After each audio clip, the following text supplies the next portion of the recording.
नमस्कार, hot talk Bharat देख रहे हैं आप। मैं हूं दिवाकर विक्रम सिंह। भारतीय सेना का गौरव आज 140 करोड़ का आवाम एक गाथा के रूप में गा रहा है और फख्र इस बात का है कि हम जो कुछ भी चाहते हैं आतंकवाद के खिलाफ, उसका परिणाम हमारी सेना हमारे हाथों हमारे आंखों के सामने रखने को तैयार है। क्योंकि पिछले 48 घंटों में भारतीय सेना ने जो शौर्य दिखाया है और पाकिस्तान को जिस अंदाज में धूल चटाई है और एक कंट्रोल कमांड में जो जवाब दिया है पाकिस्तान को, और पूरे पूरे एतमाद से और भरोसे के साथ और साथ ही साथ एक जिम्मेदारीपूर्ण व्यवहार के साथ जिस तरीके से आतंकवाद के खिलाफ कार्रवाई की है, उससे पाकिस्तान के चक्के छूट गए हैं। लेकिन पाकिस्तान जिहादी जनरल के हाथ में है और उसके मंसूबे कुछ अजीब हैं या यूं कहें आत्मघाती हैं। पाकिस्तान कर क्या सकता है और भारत की रणनीति हो क्या सकती है? जब आप तमाम मीडिया चैनल्स पर इस पर चर्चा को देख रहे हैं, सुन रहे हैं, तब हम आपको एक वेटरन, हालांकि आर्मी का कोई भी अधिकारी वेटरन होता नहीं है, वो रिटायर्ड होता नहीं है और उसके अनुभव बहुत महत्वपूर्ण होते हैं, ऐसे ही एक शख्सियत के साथ तारुफ करा रहे हैं, रूबरू करा रहे हैं, जो 4 दशक से अधिक समय तक भारतीय सेना में अपनी सेवाएं दे चुके हैं और रिटायर्ड होने के बावजूद भारत के बहुत रणनीतिक महत्वपूर्ण क्षेत्र में वो इस समय वो रिहायश उनका है, वहां पे रह भी रहे हैं। और जो कुछ भी जम्मू कश्मीर में घट रहा है और पूरे देश में, साथ ही साथ एलओसी पर और इसके साथ साथ इंटरनेशनल बॉर्डर पर जो कुछ भी घट रहा है, भारतीय सेना की अगली रणनीति क्या हो सकती है, पाकिस्तान को हम धूल कैसे चटा सकते हैं, इस पर बात करने के लिए कर्नल वीरेंद्र शाही हमारे साथ जुड़ चुके हैं। सर, जय हिंद, आपका स्वागत है हॉट टॉक भारत में। क्या कहना चाहेंगे सर? 48 घंटे में आप लोगों ने बहुत बड़ा तोहफा इस देश को दिया है। देवर सिंह जी, देखिए, ये जो पहली बात तो मैं क्लियर करूंगा, आसिफ मुनीर तो अब मेरे ख्याल चीफ नहीं रहे, उनको अरेस्ट कर लिया गया है पाकिस्तान में। अब नए चीफ मिर्जा आए हैं, अब वो किस तरह का रुख अपनाते हैं ये शायद अभी कुछ दिनों में संभव हो जाएगा। पर मैं नहीं समझता कि पाकिस्तान के मुशर्रफ रहे हों, यहया खान रहे हों, अयूब रहे हों, उनकी बेसिक साइकोलॉजी में कोई ख़ास अंतर देखा गया। वो जो यहया खान ने कहा था, ब्लीडिंग इंडिया बाय 1000 कट्स, मेरे ख्याल में इनका वो फिनोमेना अभी भी बाकी है। और दहशतगर्दी से उनको कितना प्यार है ये तो कल दर्शा दिया उन्होंने, जबकि दहशतगर्दों के शव, उनके ताबूत उनके नेशनल फ्लैग में लपेटे गए। जी, अगर हम खुलकर कहते हैं कि दहशतगर्दी, टेररिज्म उनकी नेशनल पॉलिसी है, तो शायद अब पूरी दुनिया को उन्होंने सरेआम ये दर्शा दिया कि अगर नेशनल फ्लैग टेररिस्ट के लिए है तो उनकी नेशनल पॉलिसी क्या है। और हाथ बांधे उनकी सेना दहशतगर्दों को सलामी देने के लिए वहां मौजूद थी। तो जहां तक पाकिस्तान का सवाल है, मुझे खास अंतर नजर नहीं आता, वो मिर्जा रहे हों या वो आसिफ मुनीर रहे हों जिनको उन्होंने कल अरेस्ट किया। जी, अब प्रश्न आता है हमारे रिएक्शंस का। अब हमारे रिएक्शंस में थोड़ा सा इतिहास में जाना आवश्यक है। पृथ्वीराज चौहान ने गौरी को एक बार छोड़ा, 2 बार छोड़ा, 17 बार छोड़ा, और जब उसको मौका मिला उसने पृथ्वीराज चौहान जैसे वीर योद्धा की आंखें निकलवा दी। तो ये साइक जो है ये बदली नहीं हुई है जी। ये साइक तब भी थी, ये साइक तब भी थी जबकि 47 में हमारी सेनाएं आगे बढ़ रही थी, और शायद 5 दिन या 7 दिन का समय और मिल जाता तो आज पीओजेके नाम की चीज नहीं होती। जी, पर क्योंकि हमने प्रीमेच्योरली सीज फायर कर लिया और दोनों तरफ बहुत ज्यादा जानों का नुकसान हुआ था, ट्रेन्स लाशों की भरी आती जाती थी, तो ऐसे मौके पर हमने जल्दी प्रीमेच्योर सीज फायर किया और उस गलती की सजा हम आज तक दे रहे हैं। कर्नल सर, मैं इतिहास में थोड़ा ये जी समय आ चुका है क्योंकि बहुत सारी बातें हो रही हैं। हम तो आपसे वो बात करेंगे जो वास्तव में देशवासियों के लिए बिल्कुल नया होगा। मैं ये कह रहा हूं कि क्या जो कुछ भी कार्रवाई अभी तक हुई है, भारत ये बहुत जिम्मेदारी, जैसा कि मैंने अपने एंकर में भी बोला कि बहुत जिम्मेदारी पूर्ण कार्रवाई करने का भारत दावा कर रहा है और ऐसा कर भी रहा। सवाल यह है कि जी क्या सिर्फ ये कार्रवाई इसी स्तर पर है या पाकिस्तान को अंतिम सबक सिखा दिया जाएगा? क्योंकि सेना का एक्टिवेशन जो है वो कंट्रोल कमांड में फुल एक दिख रहा है, बड़े स्तर पर इसका पैनोरमा बहुत बड़ा है। मैं ये जी मैं ये भूमिका इसलिए दे रहा था जी कि अगर आप नजदीक के इतिहास में आए, उड़ी में उन्होंने कैजुअलिटीज की, उड़ी में हमने स्ट्राइक किया, सर्जिकल स्ट्राइक 2016 से 2019 तक अमन चैन रहा।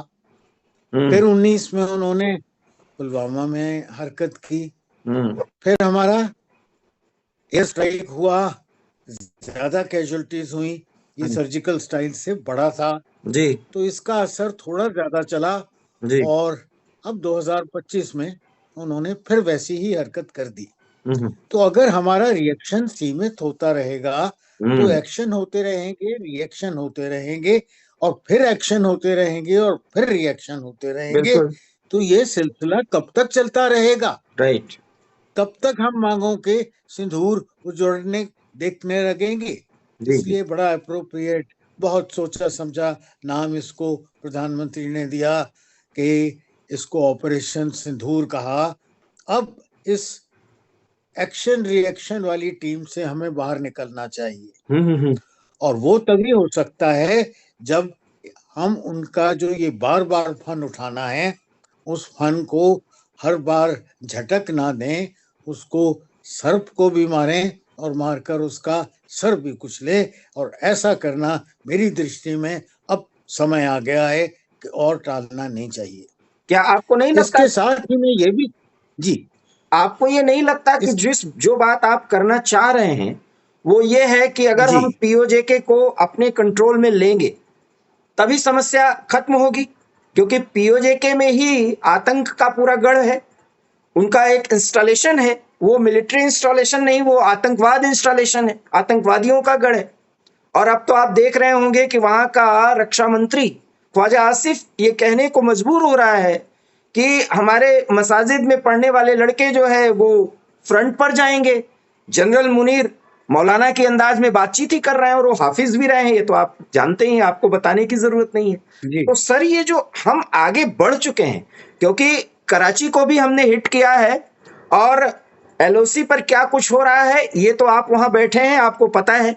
और इंटरनेशनल बॉर्डर को भी पाकिस्तान ने हिट करने की कोशिश की है, जिससे हमने डिफ्यूज किया है अपने सिस्टम से। S-400 ने कमाल दिखाया और आकाश मिसाइल ने, ये सब तो बातें बहुत हो चुकी हैं। सवाल यह है कि हम जहां पहुंचे हैं और पाकिस्तान जिस स्थिति में है, क्योंकि आप ही बता रहे हैं और ये कल भी हमने इस खबर को ब्रेक किया था कि वहां जनरल मुनीर को हटा दिया गया। सवाल यह है कि इतने अनरेस्ट की स्थिति में क्या भारत को वो कर देना चाहिए जिसकी आकांक्षा 140 करोड़ के आवाम को है, और क्या वो अप्रोप्रिएट समय है? जी सर। बिल्कुल, बहुत बढ़िया समय है। इससे बेहतर समय कब मिलेगा आपको, जबकि पूरे संसार की बड़ी सब शक्तियां आपके या तो साथ हैं या they are looking the other way कि आप कर लो जो करना है। यही दो रुखाएं हैं। इवन चाइना ने बहुत ज्यादा कुछ पाकिस्तान की मदद करने या उनका साथ नहीं दिखाया, बाकी तो कमर्स है, ट्रेड है, वेपन सेलिंग वो करते हैं, वेपन सेलिंग वो करते रहेंगे। पर उसके अलावा उन्होंने कोई भी रूप में पाकिस्तान की दहशतगर्दी वाले एंगल को सपोर्ट नहीं किया है। दहशतगर्दी का उन्होंने भी विरोध किया है जो उनके मित्र हैं। जी बाकी अमेरिका का रुख बड़ा क्लियर है। वाइस प्रेसिडेंट वेस ने फिर कहा है कि उनका आपस का मामला है, उनको निपटने दो, हम इस पचड़े में पड़ना नहीं चाहते। इवन की चाइना ने भी कुछ ऐसी यूके ही ने, बात कही है। जी हाँ, यूरोप कंप्लीट तकरीबन देखा जाए तो सबने यही विचार दिया है। और आश्चर्यजनक पर फिर भी सत्य है कि कई गल्फ कंट्रीज का भी बिल्कुल इसी तरह का विचार आया है कि वो टेररिज्म के अगेंस्ट हैं और वो सब हमारी और प्रशंसा कर रहे हैं और साथ खड़े हैं। ऐसे मौके पर एक्सटर्नली बहुत मुफीद मौसम है करने का। इंटरनली अगर बिलोचों की हरकत देखी जाए या खैबर पख्तूनख्वा में जो हो रहा है उसको सोचा जाए, उधर जियो सिंध की आवाज निकलने लगी है उसको सोचा जाए। आज पब्लिक जो डरती थी पाकिस्तान की राया अपनी हुक्मरानों से, फौजी हुक्मरानों से, आज वो भी अपनी फौज के विरोध में आवाज खुलकर उठाने लगे। बिल्कुल। कर्नल सर एक सवाल वो है। समय ज्यादा दूर नहीं है जब इमरान का जी वो तहरीक इस्लाम पाकिस्तान का हुआ था तो वो कोर कमांडर के घर में घुसकर राइट पब्लिक ने तोड़ फोड़ राइट। की। कर्नल सर एक सवाल है क्योंकि इंटरनली वो कमजोर है, मॉनेटरीली उनका दिवाला निकला हुआ है। राइट राइट वर्ल्ड सिचुएशन हमारे साथ है, अगर हम आज नहीं करेंगे तो फिर कब कब करेंगे? करेंगे, बिल्कुल सही। एक तो ना सवाल है सिर्फ क्योंकि हमें सर सवाल कई हैं, जी क्योंकि अगर आप छोटे, क्योंकि आपसे बहुत सवाल हमें करने हैं। अब आप समझ सकते हैं कि जी ये देशवासियों के जी सवाल ये है कि हमें कार्रवाई कर देनी चाहिए। आर्मी के जितने भी जी स्पेशलिस्ट हैं, बड़े रिटायर्ड अधिकारी हैं, और आर्मी इस समय चाहे एयरफोर्स हो, नेवी हो, हम चाहते हैं कि फुल एंड फाइनल हिसाब हो। सवाल ये है कि फुल एंड फाइनल हिसाब के लिए अब हम कुछ सैन्य मामलों पे बात कर लेते हैं। हमने एयरफोर्स की जी ताकत दिखा दी है, नेवल फोर्स ने जो ताकत कराची बंदरगाह पे दिखाया है वो हमने देख लिया है, और पूरा देश देख भी रहा है। सवाल यह है कि जब तक हमारी इन्फेंट्री या आर्मी जब तक एंट्री नहीं करे, क्योंकि अब एलओसी का मतलब तो खत्म कर दिया है पाकिस्तान ने, जी क्या वो जी समय अब आ गया है? एंट्री करके फिजिकल कब्जा करने का समय मैं सोचता हूँ अभी नहीं है। हम्म ग्राउंड मुफीद होना चाहिए, और जिसमें फौजी टर्म्स में हम कहते हैं कि before you step in you soften down the ground. Hmm वहां के जो कांटे कूटे पत्थर पुत्थर हैं उनको पहले झाड़ फूंक लेना चाहिए और उसके बाद कदम रखना चाहिए। हम्म। तो फिजिकल स्टेपिंग इन का समय मेरे ख्याल अभी नहीं है। और जो मैं कह रहा हूँ उसके सपोर्ट में मैं कहूंगा कि पुंछ की तरफ नजर डालिए, जी नौशहरा और राजौरी की तरफ डालिए। कैजुअलिटीज हमारी तरफ हुई हैं, हुई है, और उरी उनकी में तो तरफ बहुत शायद ज्यादा और हुआ है। ज्यादा हुई हैं। जी जी जी।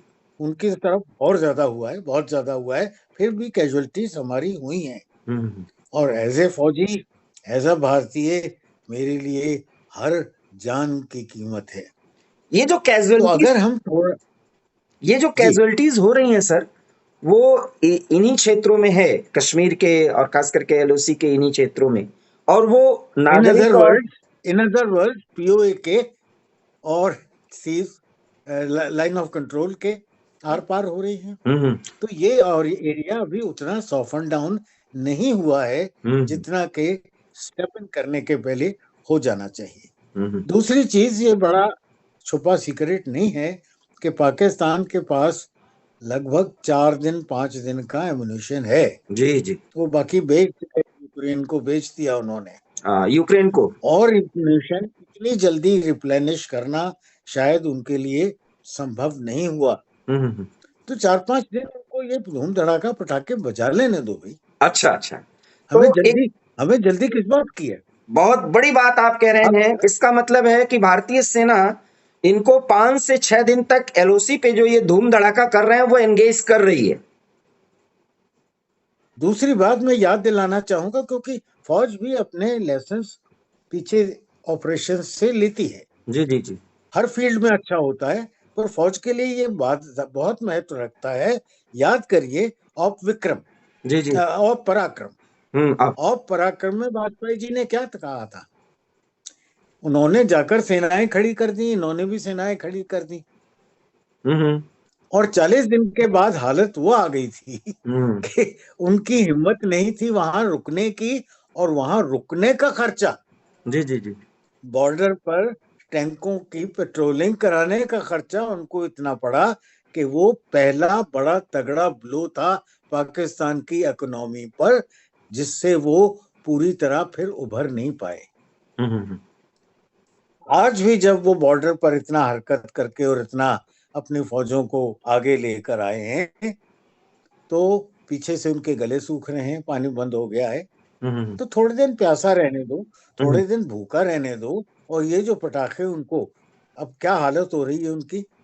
एक यहाँ भी आया था मेरे पड़ोस में, मेरे घर से तकरीबन 500-600 मीटर दूर अच्छा एयरपोर्ट पर अच्छा एक ड्रोन उनका यहाँ भी पहुंचा था। अच्छा अच्छा। तो छत पर चढ़ के मेरे बच्चे गालियां दे रहे थे उसको, ड्रोन को। जी तो वो बेचारा शर्म से रनवे से थोड़ा सा पहले जी जी जी। गिरकर ओहो।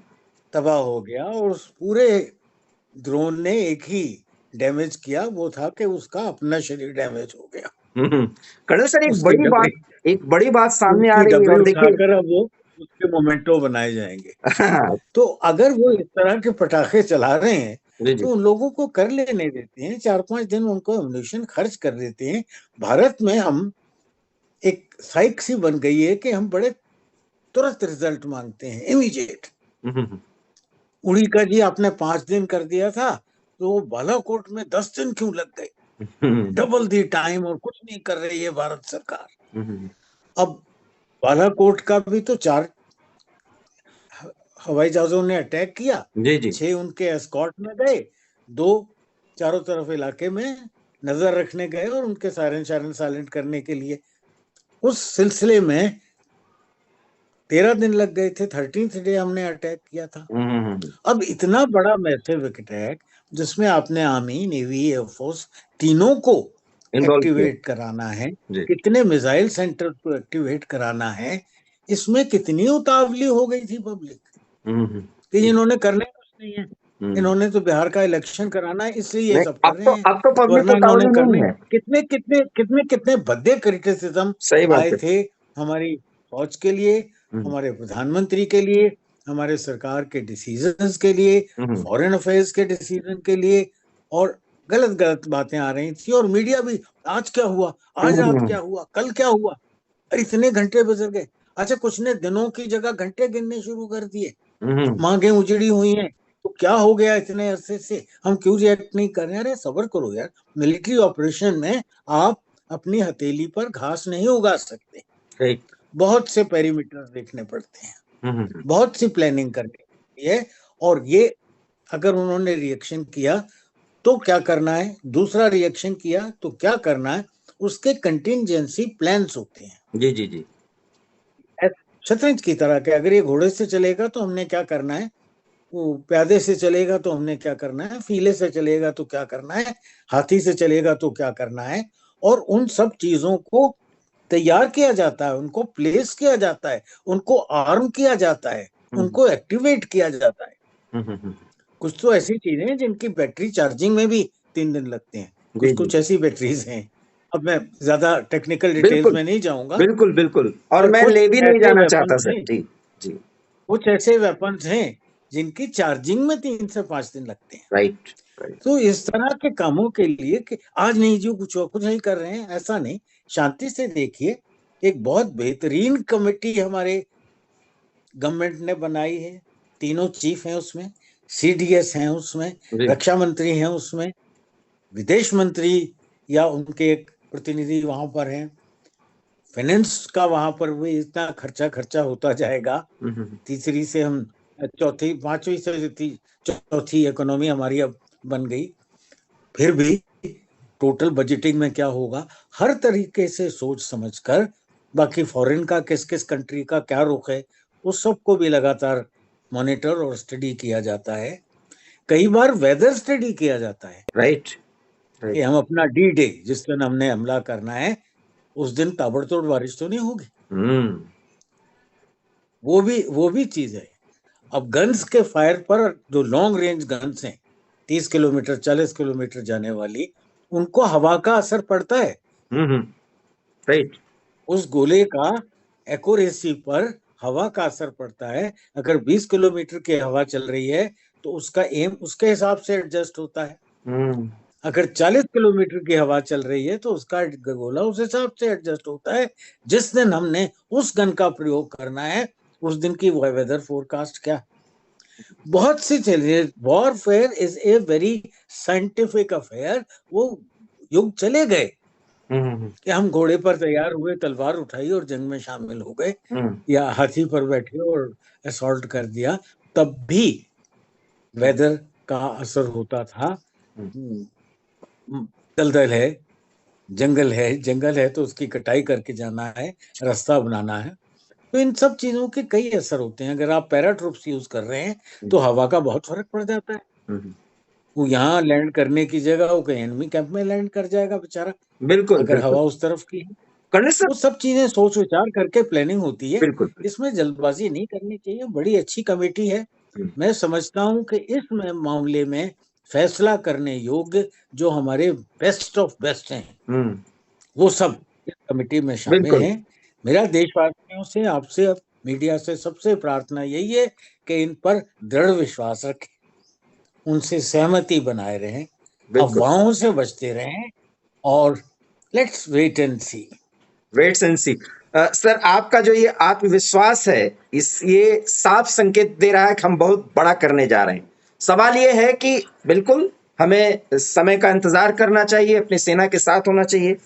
एक जो दो तीन महत्वपूर्ण बातें हैं, छोटे छोटे सवाल होंगे और उसका छोटा आंसर दीजिएगा, क्योंकि मैं बार बार आपसे कह रहा हूं कि मुझे कई सवालों के जवाब लेने हैं। क्या ये डी एस्केलेशन का जो प्रयास पाकिस्तान कर रहा है, या अमेरिका के दबाव में पिछले 5-6 घंटे में मैं ये देख रहा हूं, डी एस्केलेशन का प्रयास पाकिस्तान कर रहा है, या अमेरिका के दबाव में कुछ ऐसा करने की कोशिश कर रहा है? देखिए, डीएस्केलेशन कहना चाहिए या मैं उसको कहूंगा कि जान छुड़ाने की कोशिश कर रहा है, अपनी खैरत करने की कोशिश कर रहा है। वरना उनकी फितरत में डीएस्केलेशन नाम की कोई चीज नहीं है नहीं। दूसरा सवाल। पर जैसे उनको मार पड़ रही है, चाइनीज खिलौने उनके काम नहीं आ रहे। जी जी जी F-16 उन्होंने यूज जरूर किए हैं, जी क्योंकि 2-3 तो हमने गिराई दिए हैं, तो यूज कर रहे हैं, पर उस पर पाबंदी है अमेरिका की। जी जी जी जी। हमारे अगेंस्ट यूज नहीं किए जाने चाहिए उनके समझौते के मुताबिक। दूसरा सवाल। इसी तरह से जी सर। सर, जी दूसरा जो सवाल मेरा है, वो डी एस्केलेशन चाह रहे हैं, हम भी चाह रहे हैं कि हमने जो करना था वो कर दिया। क्योंकि आपने ये भी बताया, और नहीं जैसा कर कि एक दिया, बहुत बड़ी खबर है, एक बहुत बड़ी खबर है। हमने और नहीं कर दिया, नहीं कर दिया जी, ऑपरेशन सिंदूर जारी है। जी, हमने नहीं कर दिया। हम्म। हमने वही कर दिया जो हमने करना पूरी था। प्लस कर दिया। जी। बहुत ज्यादा करना बाकी है। बाकी। पीओजेके लेना वापस है, हमने पार्लियामेंट में पास किया हुआ है। हम्म। उसके लिए सही समय अब आया है। जी ऐसा समय शायद आधी सेंचुरी में दोबारा ना मिल पाए। जी। भारत अब रुकने वाला नहीं इसलिए है, ये भरोसे के साथ आप कह सकते हैं? रुकना चाहिए नहीं, मैं ऐसा भरोसे के साथ कह यही सकता हूँ। एक सवाल है। यही एक सवाल है कि रुकना नहीं चाहिए, क्योंकि आप सैन्य मामलों के जी जानकार हैं, रणनीतिक मामलों के जानकार हैं। लेकिन क्या डी एस्केलेशन करने कराने की बात पूरी दुनिया, जो विश्व बिरादरी है, वो भारत से भी कर सकती है, और बड़े पोलाइट अंदाज में कि भाई आप चौथी बड़ी इकोनॉमी बन गए। और देशवासियों को, आपसे जब मैं बात कर रहा हूं तो ये बड़ी खबर है कि भारत ने जापान को जी पछाड़ करके दुनिया की चौथी बड़ी इकोनॉमी अपने आप को बना लिया है, ये सिद्ध हो चुका है। ऐसे में क्या जी। ये दुनिया के तमाम देश जो भारत के मित्र हैं, वो ये कह सकते हैं कि भाई आप थोड़ा सा संयम बरतें और भारत मान जाए इस बात को? क्या हम एक पुल पर नहीं चढ़ रहे दरिया के पास पहुंचे बगैर?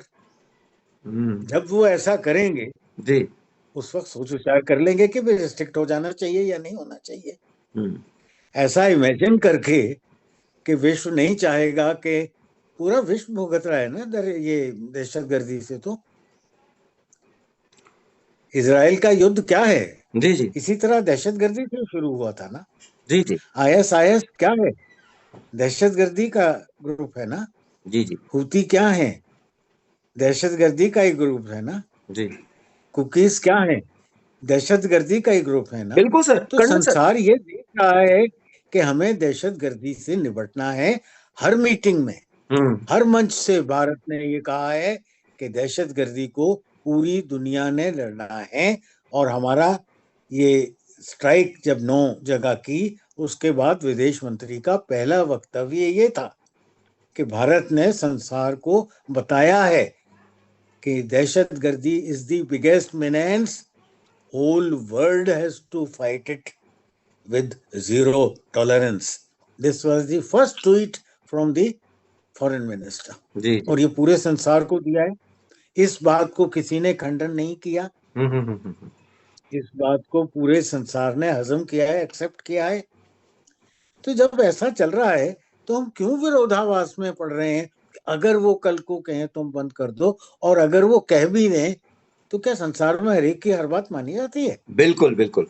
कर्नल सर, आपने इतनी फिर भी हमें थोड़ा सा लिवरेज मिलेगा हम्म 2-4-5 दिन का, जिसमें हम अपने जो कहते हैं क्लियरिंग द गन्स, अगर एक गन में आपने 40 राउंड लोड किए हुए हैं, 20 फायर कर दिए हैं, तो उन बाकी बचे हुए 20 को निकाला नहीं जा सकता, कि वो प्रिपेयर करके डाले जाते हैं। तो या तो फिर वो खड्डे में डालकर डिस्ट्रॉय करने पड़ते हैं, या फिर एज वेल यूज देम। तो वो आपने क्लियरिंग दी गन के लिए भी हमें 4-5 दिन मिल जाएंगे, आपने एक महत्वपूर्ण उसमें बात हम कही निपट है जाएंगे सर। आपने एक महत्वपूर्ण जी। बात कही है। 5 दिन झाड़ झंखाड़ को साफ करने में लगेगा। यही इतने जी दिन हमको पूरी तरीके से, वैसे तो हम विद इन मिनट्स एक्टिवेट हो गए, लेकिन वो एक्टिवेशन जो हमारा लक्ष्य है वो पाने में सहयोगी होगा। जी तो मेरा अपना मानना है, हो सकता है इससे ज्यादा भी समय हो, इस पे आपका मैं कमेंट चाहूंगा। अगले 10 दिन बहुत कुछ पाकिस्तान का भविष्य तय करने वाले हैं। पाकिस्तान ने तो अपना भविष्य उसी दिन तय कर दिया था जब वो आसिफ मुनीर ने वो भाषण दिया, और भाषण देने के बाद वो पुलवामा पहुंचे। किसी गलतफहमी में थे, वो सोच रहे थे कि आज भी 2008 वाला भारत है, कि बॉम्बे में जाकर आप कर दोगे और डिनायल मोड में चले जाओगे, और फिर ये चीख पुकार कर कर और खामोश हो जाएंगे। तो वो भारत तो अब रहा नहीं है। शायद मिसकैलकुलेशन थी उनकी, या अपने ही वो पर्सनल एम्बिशन में इतने ज्यादा अंधे हो गए थे कि उनको समझ नहीं आई बात ये। तो अपना अंत तो उन्होंने उसी समय कर लिया था, वो नियत से बन गई थी। अब तो वो सिर्फ ग्राउंड पर आ रही है। मतलब अब फैसले की घड़ी आ गई है, हमें इंतजार करना होगा और अपने देशवासियों पर और अपनी सेना पर पूरा भरोसा रखना होगा। यही कहना चाह रहे हैं आप? धैर्य रखना होगा, और उसके साथ एक छोटी सी बात मैं और कहना चाहूंगा कि ये अब किसी भी विरोधाभास का समय नहीं है। जी जी जी। ना धर्म के नाम पर, ना रीजन के नाम पर, ना जाति के नाम पर, ना मेरी पार्टी तेरी पार्टी पॉलिटिकल पार्टी के नाम पर। ये समय अब साउथ में ओबेसी से लेकर और हमारे नॉर्थ के ये यंग जी जी। नौजवान और ये सब जितने भी हैं, मैं किसी पार्टी या उसका नाम नहीं लूंगा, फिलहाल सो फार कम से कम खुलकर सबने सहमति जताई है। यही सहमति बनी रहनी चाहिए, और इसी सहमति को मीडिया को रिपोर्ट करना चाहिए। अगर इसके विरुद्ध कोई छोटी मोटी चूंचा मेंढक की निकलती भी है, दबा दो उसको। बहुत महत्वपूर्ण बात कही है, और अगले 10 दिन बहुत महत्वपूर्ण होने जा रहे हैं। कर्नल सर, आपके सम्मान में मैं एक कविता जरूर कहना चाहूंगा। सकल गहन मनमोहक बनतरु मुझको आज बुलाते हैं, किंतु किए जो वादे मैंने याद मुझे आ जाते हैं। अभी कहाँ आराम बदा है, समझिएगा सर, अभी कहाँ आराम जी बदा है, मूक निमंत्रण चलना है। अरे अभी तो मिलो हमको जाना है। सही बात है, और मैं अपनी यंग 84 इयर्स की उम्र में मीलों मीलों जाने के लिए बिल्कुल तैयार हूँ। बहुत महत्वपूर्ण बात कही है सर, और आपका ही ये भरोसा और पूरे देशवासियों का साथ, आर्मी पर पूरा हमें भरोसा है, और निश्चित रूप से आने वाले समय में हम अपना लक्ष्य प्राप्त करेंगे और इस रीजन से आतंकवाद को खत्म करेंगे। जय हिंद सर। धन्यवाद। जय हिंद।